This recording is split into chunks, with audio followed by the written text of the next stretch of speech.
going back to the Polygon, are you a fan of Polygon? Because I didn't know much about Polygon, but naturally one of my idols, Fwiz, became the lead on that, and naturally I'm back on all over Polygon. I've been doing all my research, and now all of a sudden I'm a big fan of Polygon. What are your thoughts on Polygon? Not financial advice, So as not is this whole financial podcast. advice. Good question. So I think Polygon is an amazing product market fit, right? Here you have Ethereum trying to scale, obviously expensive right now. They have solutions to further scale, but for the time being, Polygon is completely necessary, especially for like microtransactions, right? Like games where you need a NZ run, enter 20 races. Imagine you have to pay a gas fee on that every time.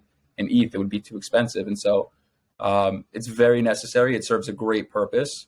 L2s, I think for the immediate future are completely necessary, though over the long term, let's say 5-10 years out, if Ethereum, mainnet executes on its, its roadmap, right, with all the different scaling solutions, I'm not exactly sure, how Polygon comes into play there. But, again, I think they will always have, they should always be somewhat, necessary if scaling, to scale. Yeah. And I guess going to a different direction.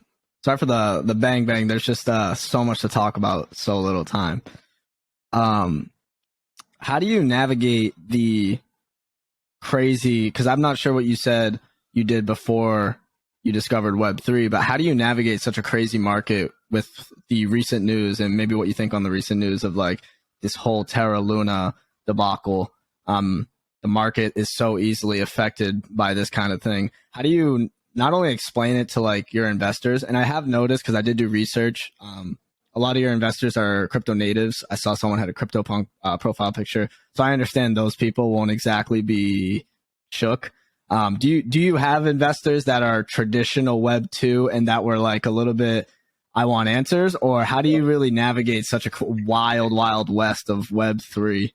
It's such a compound good question. It's a funny question, because in fact that investor is a great friend of mine, and he's probably one of two maximum that know and are exposed to Web. Really? That one guy is as an ex-Pudgy Penguin. That's how I know him. Yeah, he's an OG Penguin like me, so that's how I knew him. He's the best. Shout out to Maurice if you're watching this in the future. Great guy. No, majority of our investors are actually traditional non-Web3. When we gave them pitches, for the most part, didn't fully understand even what we were talking about. No, but I think we explained it pretty well at the time. But yeah, it's definitely a new concept to them. And yes, it's a great point. When they hear things like Terra Luna, some of them, they might think, oh no, like we might be exposed to that. And so now we actually sent out an investor newsletter just a couple days afterwards and said, no, like, we don't have any exposure to this. Jack and I do a lot of research.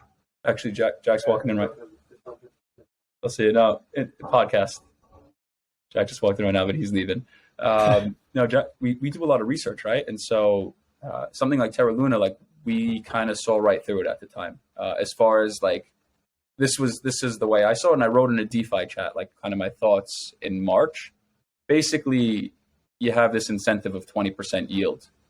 So people go in and buy or mint this UST stablecoin, and it's growing rapidly. Network effect, earn 20%. It's too big to fail now. $20 billion market cap on UST. The whole thing ends up going to a $60 billion market cap. And while this is all happening, I'm sitting there saying, well, how is this 20% yield happening? Okay, it's happening because they set up this treasury, $450 million treasury, which is going to pay this out. Eventually, that treasury is going to run dry. Now, they may renew it, but the protocol of Anchor was operating at a $2.5 million deficit each day, which was growing day over day. And so when I saw that, I was like, well, we were doing it for about, I want to say, a month. And we closed our position well in advance of the exit storm, saying, I don't want to know what happens during a mass exit. Like, I'm getting the hell out of here, because just as fast as it's being minted, it's going to have to come down at some point when that 20% yield is dry. So we positioned ourselves to be 45 days ahead of it was the goal. But as we saw, the deficit was growing larger and larger each day. We just said this is not our risk appetite. From an asymmetric standpoint, a stable coin return is only as good as the yield it's getting, right? So the best case was 20%, whereas the worst case is minus 100%. And so, that's not something we'd want to. That's exactly what I tweeted last week. I was like, in what world? And I guess this is another one of those things in crypto where everyone has 20/20 hindsight. But I was tweeting, I was like, in what world was 20% yield ever enough in a 100% downside world? Right. This is crypto. Right. You can get 8%, so 12% less on the average stock market index or anything like that with how much less downside? 92% less downside, right? Something like that. So it was kind of a no brainer. I didn't actually put thought into it beforehand, but I was thinking about that. And that takes me to my second point is this vulnerability was voiced on Twitter like months in advance, was it not? Yeah, and so if you look at Do Kwon's tweets, which is the founder of Terra, and you see his attitude around the whole thing, and he kind of got more cocky as the thing got bigger and bigger. And I guess the bottom line with all of this is, look, algorithmic decentralized stablecoins have unproven tokenomics, right? So if it has unproven tokenomics, why should I be the guinea pig in seeing if this is going to be successful? And you had your people on Twitter and YouTube saying, full belief, this is the best. And, you got to take a step back and say, wait a minute, this is unproven. You gotta really look at it like, well, why should I trust it?